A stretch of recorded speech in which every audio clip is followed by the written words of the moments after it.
Hello बच्चों, let's read a given question. The question says one end of a horizontal uniform beam of weight W and length L is hinged on a vertical wall of at point O, and its other end is supported by a light inextensible rope. The other end of the rope is fixed at point Q at a height L above the hinge at point O. A block of weight alpha W is attached at the point P of the beam as shown in the figure. Not to scale.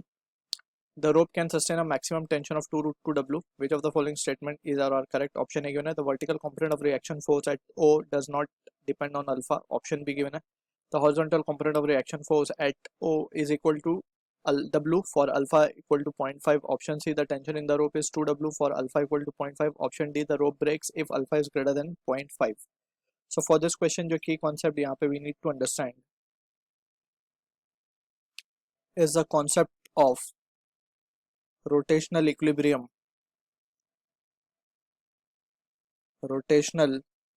So for the case of rotational equilibrium हम लिख सकते हैं net torque acting on the system should be 0, and apart from this we can have also a condition of equilibrium, that is net force equals to 0. That is, these two condition we will be applying for the question given and we'll try to answer it.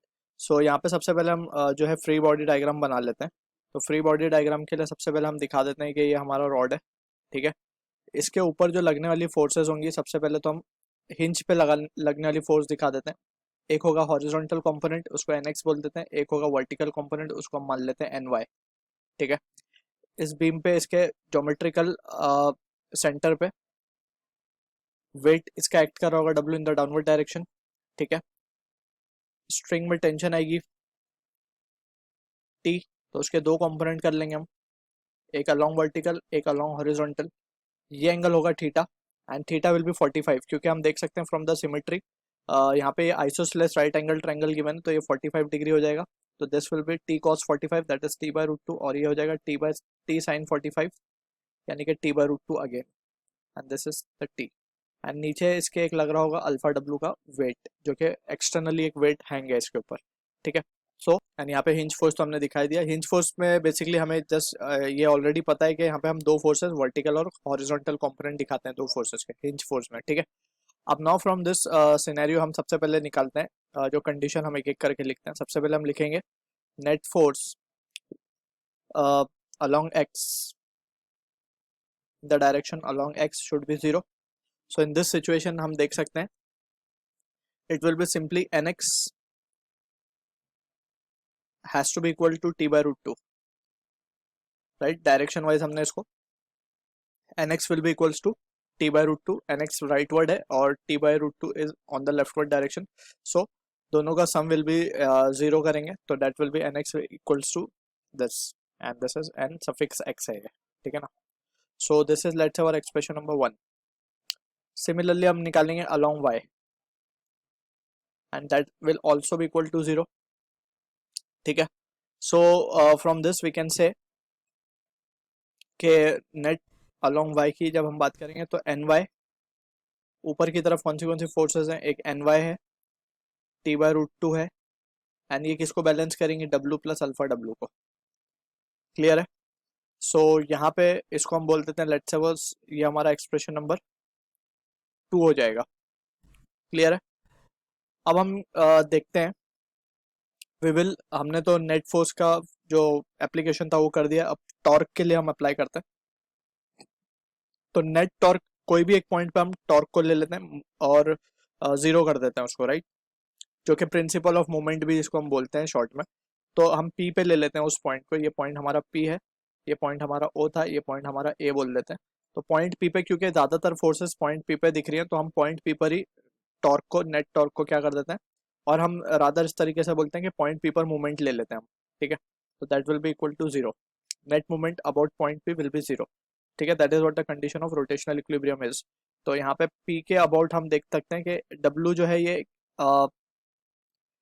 जो weight है इसका, it is having a tendency to move in the anti clockwise direction, and जो NY है उसकी वजह से clockwise direction में move होने की टेंडेंसी है इसकी, रोटेट होने की, not move. So in that situation हम लिख सकते हैं एंटी क्लॉकवाइज और क्लॉकवाइज दोनों में से एक को हम पॉजिटिव डायरेक्शन या नेगेटिव कंसिडर कर सकते हैं. तो एनीवेज हम दोनों अपोजिटली एक्टेड है, तो हम लिख सकते हैं W is acting at a distance L/2 and that will be equals to force into perpendicular distance. तो ये आ जाएगा NY into L. क्लियर है? तो यहाँ से हम देख सकते हैं कि एन वाई की क्या वैल्यू आ रही है, N Y is coming out to be W/2। N Y है क्या actually, it is the vertical component of reaction force, right, इसको हम एक्सप्रेशन नंबर 3 बोल रहे हैं। तो अगर हम ऑप्शन ए को देखें, the vertical component of reaction force at O does not depend on alpha, that is true. तो ऑप्शन ए हमारा करेक्ट होता हुआ दिख रहा है यहाँ से। क्लियर है? अब अगर हम बात करें horizontal component of reaction force यानी कि NX की बात कर रहे हैं, या बेसिकली फ्रॉम इक्वेशन 2 and 3 अगर हम देखें, equation 2 and 3 from 2 and 3 and 1 भी ले लेते हैं, फ्रॉम 1 2 and 3। इसमें हम देख सकते हैं कि T/√2 बेसिकली क्या है, यही तो हमारा NX है। तो NX will be what, therefore finally हम बोल सकते हैं NX will be NY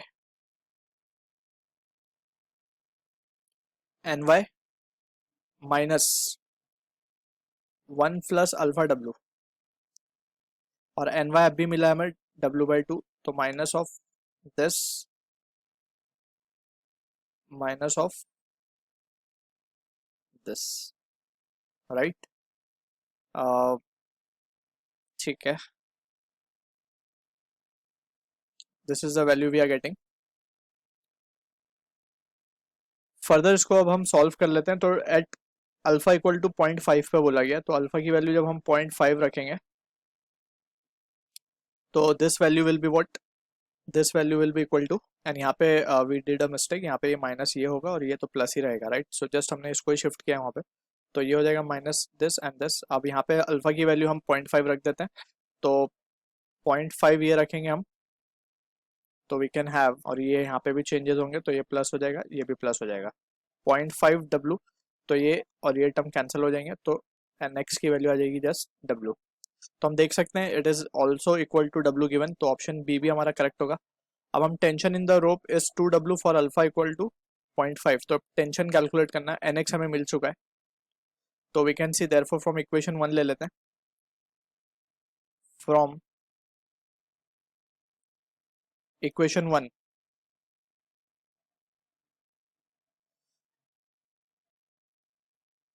T की वैल्यू क्या आ जाएगी, √2 NX, और NX W मिला है, तो it will be √2 W, but यहाँ पे 2W बोला गया है for alpha equal to 0.5, sorry, तो अल्फा को हमने यहाँ पे मेंशन करना पड़ेगा हमें, राइट। बट ऑल्दो हमने अल्फा मेंशन करने के बाद ही हमें ये NX W मिला था, राइट। बट एनीवेज अगर हम देखें ध्यान से, तो हम ये जो वैल्यूज थी हमारी इक्वेशन 2 से हम इसको कर सकते हैं, तो हम इसको 2 से ही सॉल्व करके देख लेते हैं। फ्रॉम इक्वेशन 2 NY हमें मिला था W/2, राइट, NY W/2 मिला, एंड माइनस अल्फा की 0.5 वैल्यू डालेंगे, तो W plus W/2 and that will be equals to T/√2, right. तो यहाँ से भी हम देख सकते हैं कि ये वैल्यू T की वही आ रही है, ठीक है ना, it doesn't make any difference, क्योंकि ऑलरेडी वो वैल्यू हमने 0.5 पे ही कैलकुलेट की थी। So this can not be the answer, right. 2W आ रहा है हमें, √2W आ रहा है। अब क्वेश्चन में हमें गिवन है rope breaks if alpha is greater than 1.5 और maximum tension in the rope we can see it is given as 2√2W। तो 1.5 के लिए जो वैल्यू आएगी वो हम कैलकुलेट कर लेते हैं पहले, टेंशन कितनी आएगी जब अल्फा की वैल्यू 1.5 हो एटलीस्ट। तो we can say for alpha equal to 1.5 tension की वैल्यू हम कैलकुलेट कर लेंगे पहले। तो सबसे पहले इक्वेशन 2 ही ले लेते हैं वापस से, तो फ्रॉम इक्वेशन 2, फ्रॉम 2 से हम देख सकते हैं कि T/√2 will be equals to this plus 1 plus alpha W। Clear है?